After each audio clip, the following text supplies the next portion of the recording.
Je suis accepté parce qu'on m'appelle papa social. Et ça, c'est vrai, c'est vérifiable. Vous êtes une grande personnalité, une grande journaliste. Je pense que vous pouvez aussi tendre les micros, passer quelque part, demander qui est Jeannot Binano. Je suis fier de ce que je suis. Je pense que 5 ans vont vite. Vous allez voir que nous sommes à la fin du mandat et que nous allons encore revenir à la base. Et qui reviendront à la base si ce n'est pas Jeannot Binano, surtout moi en bas. J'ai dit des choses vraies, vérifiables. Donc, essayez de tendre le micro. Madame, vous allez voir que Jeannot Binano est encore en vie et il est accepté. Voilà. Je sais très bien que vous êtes président provincial dans votre parti, la province de Kinshasa. Quel est votre apport? Quelle est votre contribution? Quelle est votre ambition par rapport, surtout liée à votre parti, par rapport à la ville-province de Kinshasa? Nous le disons toujours que d'abord l'objectif est d'encadrer, d'accompagner le gouvernement pour l'encadrement de la jeunesse. Et nous avons dit pas une maison sans MSC. Donc, nous avons l'objectif, nous avons une mission d'implanter les partis dans la ville-province de Kinshasa. Je pense que c'est la mission que nous sommes en train d'accomplir.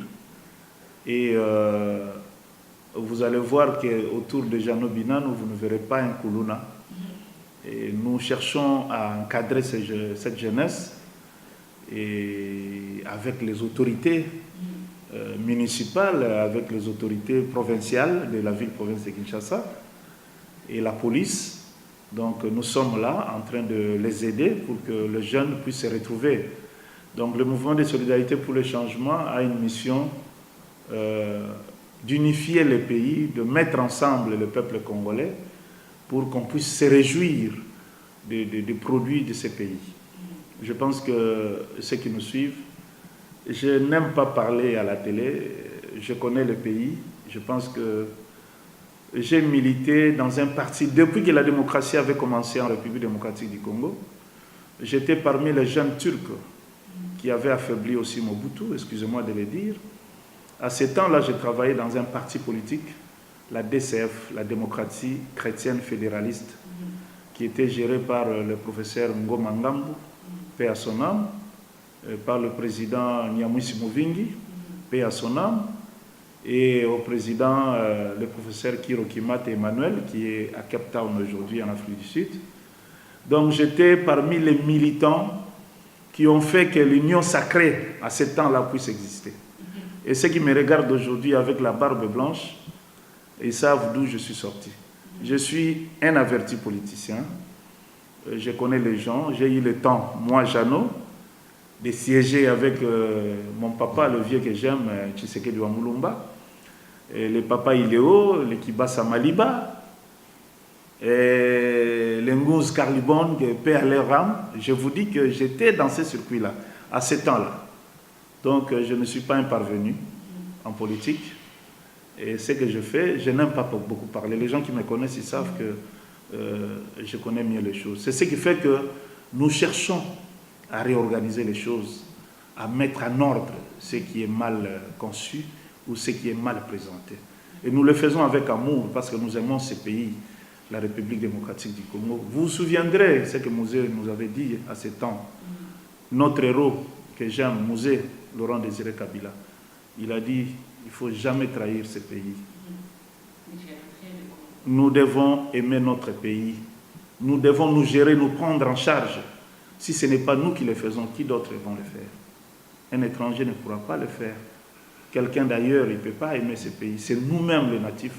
C'est ce que je demande aux politiciens congolais, de nous unir, de former un seul en fait, que nous puissions faire de ce pays notre propre vie, que nous puissions sortir ces pays de l'impasse. Je pense que nous devons, nous aussi, de l'opposition, mettre un peu d'eau dans le vin. Je le dis toujours, j'ai parlé au front, là où nous militons, j'avais dit, les choses vont vite, parce que la politique de la chaise vide ne paye jamais. Nous devons nous soumettre, il y a des choses. C'est vrai que nous avons donné des préalables, je l'ai dit, ça me concerne moi. Ce n'est pas mon parti qui l'a dit, ce n'est pas mon président. Audio Jungle. Je disais que nos compatriotes de l'opposition, là où je milite, nous devons mettre un peu d'eau dans le vin, je disais. Et ce que je dis m'engage, moi seul, Jeannot Binano, pas mon parti ou mon président national. Je demande, parce que nous avons cherché ces dialogues, nous l'avons cherché nous. Et c'est quelque chose qui va durer 2 semaines, certainement. Et dans 2 semaines, nous devons nous y mettre vraiment pour que nous puissions trouver des solutions et non des postes ministériels. Parce qu'il y a des gens qui viennent pour le poste ministériel, mais les solutions ne sont pas pour la gestion seulement des ministères, où je pense que chacun peut amener une pensée, surtout pour l'échéance électorale. C'est ce que nous voulons, avoir un calendrier fixe où nous pouvons, nous, aller rencontrer nos bases. Ceux qui n'en ont pas, c'est leur problème. Nous, nous avons une base, parce qu'à la base, ils nous attendent pour nous voter, pour nous élire. Alors, ce que je peux demander, c'est de commencer. Mais ce Kodjo a été accepté, c'est quelqu'un qui est venu de l'international. Je pense que ce monsieur, il ne peut jamais se trahir ou trahir ses capacités intellectuelles et dans tout ce qu'il a déjà réalisé dans sa vie. Donc, il sera maître du séant. Et nous savons aussi que ce dialogue a été convoqué par les chefs de l'État que nous reconnaissons, président de la République, Joseph Kabila.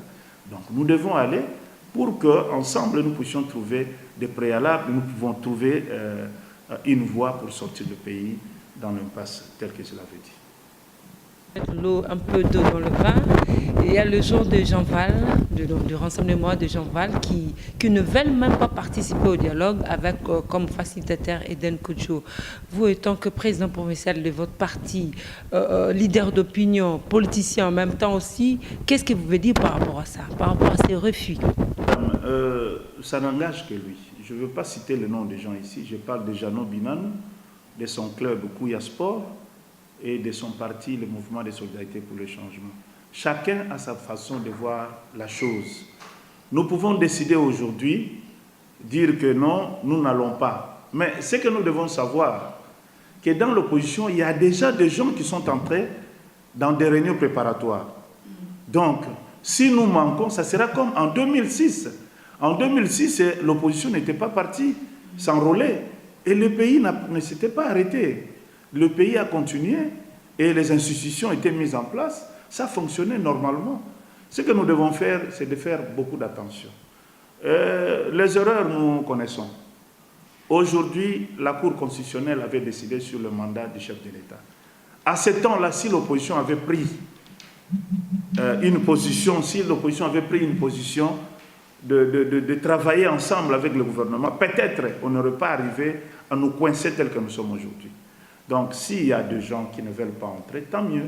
Mais moi, je sollicite à ceux-là qui nous représentent d'aller discuter des choses importantes du pays, des choses qui vont changer les choses pour l'avenir de ces Congolais qui attendent depuis longtemps. Je pense que j'ai dit, madame. Tant mieux, vous croyez faire le dialogue sans l'UDPS, sans MLC, M. Jeannot Binano? Vous venez de le dire, madame, l'UDPS, le MLC, ce sont des partis politiques. Nous connaissons ce pays, excusez-moi, madame. Ces pays, moi, je les connais. J'ai été encadré par les grands politiciens, il y a d'autres qui sont morts et les autres sont encore vivants. Mais je sais que le président Étienne Tshisekedi n'a pas eu le temps de se déplacer de Bruxelles jusqu'à Kinshasa pour croiser les bras, non. Il est venu travailler, et je le connais, il aime travailler. Le problème, c'est de mettre un peu de l'eau dans le vin, je l'ai dit. Maintenant, nous ne regardons pas le problème des prisonniers qui sont encore là. Il y a la justice dans notre pays. On a réouvert quelques chaînes qui étaient fermées, certainement. Je ne vais pas citer les noms. Et le président Étienne est venu pour travailler pour l'avenir de la nation. Je ne pense pas qu'il va croiser les bras. Ça serait peut-être, je ne sais pas, il s'avérait qu'au niveau du dialogue, qu'on décide que la transition sera conduite par quelqu'un de l'opposition. Certes, ça sera Étienne Tshisekedi. Et il va décider du sort de ceux qui restent et qui traînent encore en prison. Mais s'il n'est pas là, s'il n'est pas au dialogue, comment est-ce qu'il va décider? Qu'est-ce qu'il va apporter pour que ces gens-là soient libérés? Moi, je pense que le président Étienne, si je parle de Jean-Pierre Bemba, il est encore aux arrêts, il reviendra, mais il y a Maman Bazaïba qui est encore là, qui décide. Moi, j'aimerais que ces gens-là soient là. Et parce que notre présence de l'opposition mettra en cause beaucoup de décisions du pouvoir. Moi, je pense que le lieu ou l'endroit, pour le moment, c'est aller au dialogue, parce que c'est là où on va trouver des solutions pour l'avenir du pays. Position exige, exige la libération immédiate de ces deux grands politiciens. Madame, je peux le dire, c'est le souhait le plus ardent de tous les opposants. Moi également, je n'aimerais pas que Diomi continue. Je ne voulais pas citer les noms des gens parce qu'ils sont nombreux. Alors, je pense que ce sont des préalables que nous avons posés au pouvoir pour que le dialogue puisse se tenir. Et le dialogue va commencer, certes. Et sur ce que le pouvoir a fait, je pense qu'ils n'ont pas tout respecté. Et ils parlent de la justice. Nous ne connaissons pas vraiment les fonds, ce qui fait qu'on puisse retenir d'autres politiciens. Alors moi, je pense que si on allait au dialogue, à l'intérieur, en interne, on peut discuter de ces points-là. Et moi, je dis que nous devons y aller, nous devons entrer là-bas. Et au sein du dialogue, de ces entretiens, nous allons poser les problèmes. Et si nous ne trouvons pas ou on ne trouve pas un gain, peut-être qu'on pourra claquer la porte ou on pourra sortir pour dire que voilà. Mais dire d'avance que nous n'allons pas, c'est une insulte pour le peuple congolais. Excusez-moi de vous le dire. Je pense que je suis franc. Et ce que je dis ne m'engage que moi. Monsieur Jean Obinna, je vous donne quand même quelques minutes pour votre message de la fin. Madame, que je peux donner au peuple congolais, c'est un message de paix. Le message de paix, d'amour pour ce grand pays, plein de ressources. Ce grand pays que Dieu nous a donné en gage, que nous devons entretenir. Je demande à la jeunesse congolaise d'être avertie. C'est vrai, nous avons besoin du changement, nous avons besoin d'une croissance numérique et positive. Et cela dépendra de notre savoir-faire, de notre comportement et de notre regard sur ce pays. La paix. Nous ne voulons pas que nous puissions nous influencer à faire tuer les gens. Parce que nous, ici, nous ne pouvons pas prendre le pouvoir par force. C'est vrai aussi que nous ne pouvons pas aussi négocier. Nous devons respecter les échéanciers. Nous devons respecter le temps aussi. Surtout, je demande aux politiciens congolais de respecter ce peuple qui a beaucoup souffert, qui, ce peuple, aujourd'hui ne mange qu'une fois, 2 jours après. Ce peuple qui, les enfants, ne vont pas à l'école. Ce peuple aujourd'hui qui est en train de mourir à Goma, à Beni. Nous devons beaucoup de respect à ce peuple, voir comment changer ce pays pour un devenir meilleur, pour un plan merveilleux qui pourra jouir à tout ce peuple congolais qui craint Dieu et qui marche selon les principes de Dieu. Je pense que la paix sera la bienvenue pour ce pays, pour le développement de ce grand pays, la République démocratique du Congo. Et merci à vous qui nous avez suivis du début à la fin. Je vous dis au revoir, portez-vous bien. Je vous retrouve prochainement pour un autre numéro de cette émission.